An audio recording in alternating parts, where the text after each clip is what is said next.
Howdy, I'm Grey Pilgrim.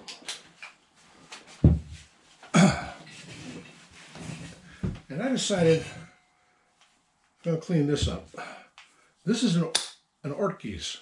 Odysee was a between-the-war design, one might say.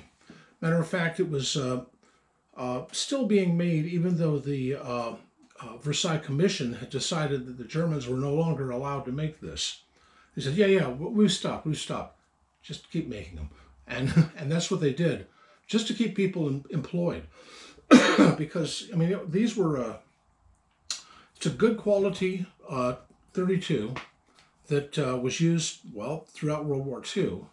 But it's just a nice pistol. I think I did a video about this earlier. But that's not what this particular video is about. This is a rant. Another rant. I do at least one of these a month. I don't think I did one in March, but it's April, so I've my juices are flowing. Let me tell you something about my history. I went to college. I paid for it in cash. Now, granted, I'm a boomer, and you could do that in those days. You take a job, a part-time job. No, I took a full-time job. And then saved up my money. And what I did back then is I was living in a pickup truck, a Datsun PL620 with a doghouse on the back. Put down a piece of plywood and some foam rubber, then spread my sleeping bag out, and that's where I slept at night.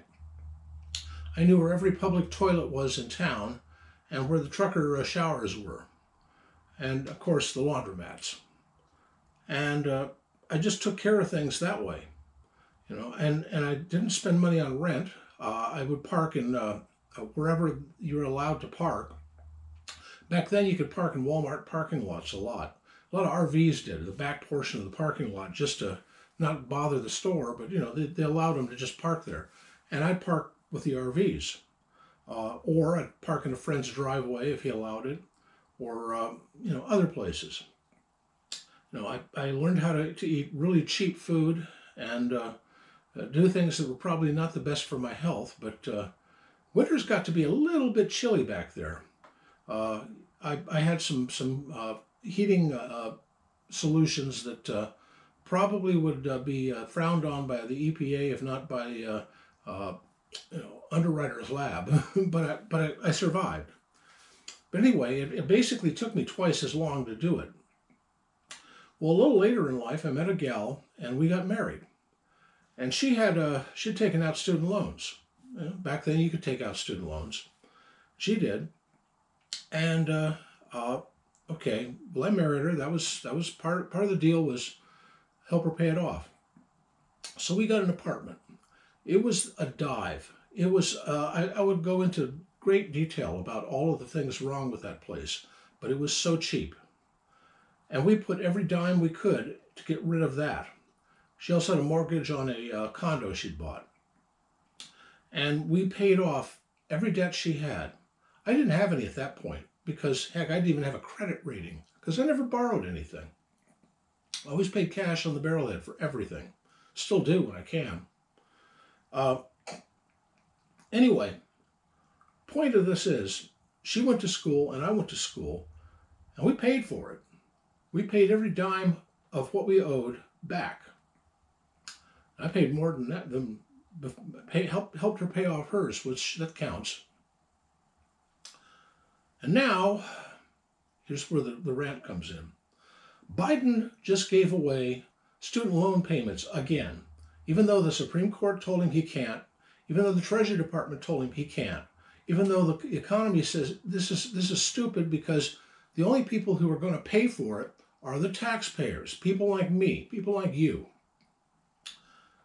I'm sorry. You want to get a totally useless degree in African studies or lesbian rights or art therapy or equally stupid things. That's your business. Heck, I majored in medieval history, which was a stupid idea. But my attitude was, I'm interested in it. I'll pay for it myself. Thank you very much. And for a living, I ended up going into IT and working with computers the rest of my my adult working career. I found out I had the knack for figuring out problems with computers, especially networking. Never was very good at programming. I can, but I'm not great at it. But I can figure out wirings and the hardware side of things really easily.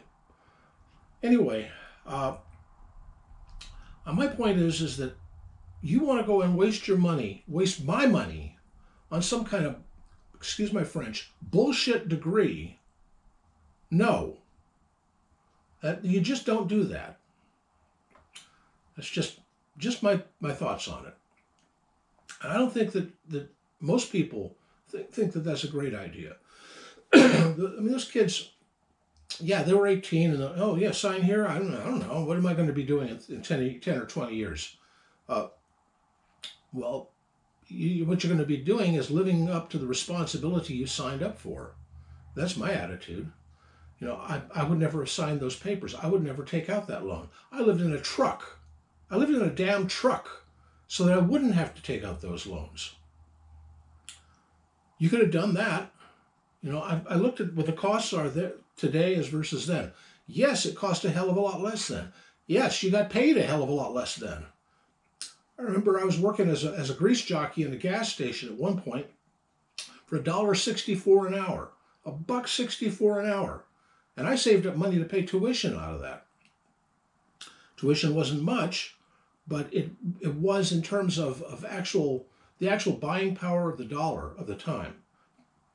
Back then, though, a dollar would buy something. Now it's just like change.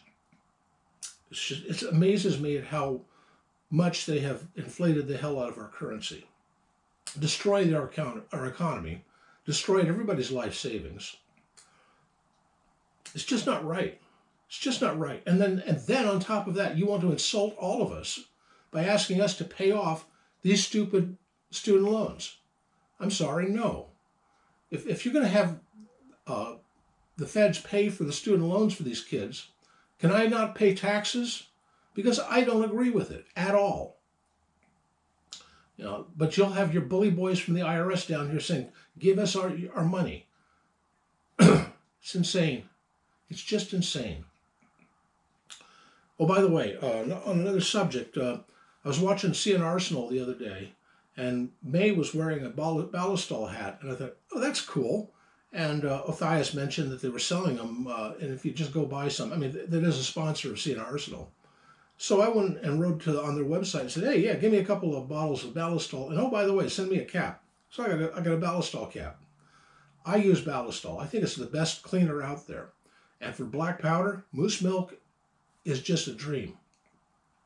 I shot off today a 1863 pocket Remington, and of course I cleaned it immediately with Ballastol, with moose milk.